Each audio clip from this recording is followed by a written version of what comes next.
Presiden Republik Indonesia Joko Widodo akan melakukan kunjungan ke Ukraina dan Rusia dalam misi menjadi juru damai jelang gelaran G20.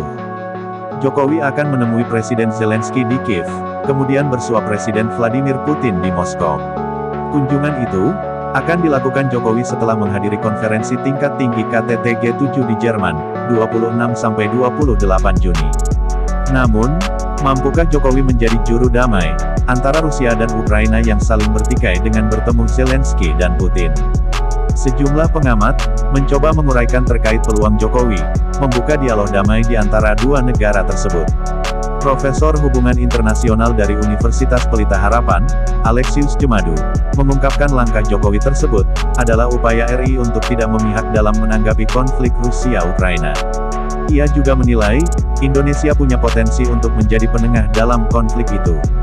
Indonesia punya potensi untuk menjadi penengah yang bisa dipercaya kedua pihak, tapi tampaknya Indonesia belum punya konsep yang komprehensif terkait bagaimana penyelesaian konflik yang adil, dan mengacu pada hukum internasional, kata Alexius. Ia menilai, misi utama yang diusung Jokowi justru memuluskan penyelenggaraan G20 di Bali November mendatang setelah Indonesia mengemban presidensi G20. Jokowi berkepentingan untuk menyelamatkan agenda konferensi tingkat tinggi KTT G20 pada November, karena itu Jokowi membuka pintu dialog untuk semua pihak, tutur Alexius. Pengamat hubungan internasional Universitas Indonesia, Suji Sudarman, bahkan secara spesifik pesimistis bahwa Indonesia mampu menjadi juru damai terkait kunjungan Jokowi ke Ukraina dan Rusia. Senada dengan Alexius, Suzy menilai misi terpenting Jokowi menyelamatkan muka Indonesia, yang akan menjadi tuan rumah G20 pada acara puncak November mendatang. Sebelumnya, negara-negara barat terutama Amerika Serikat, sempat mengancam akan boikot G20, jika RI undang Rusia. Negara-negara itu, bahkan meminta Indonesia juga mengundang Ukraina, meski bukan anggota G20. Tentu saja, Jokowi harus melakukan langkah nyata, agar tak terjadi presidensi buruk di G20, imbas dari perang antara Rusia dan Ukraina.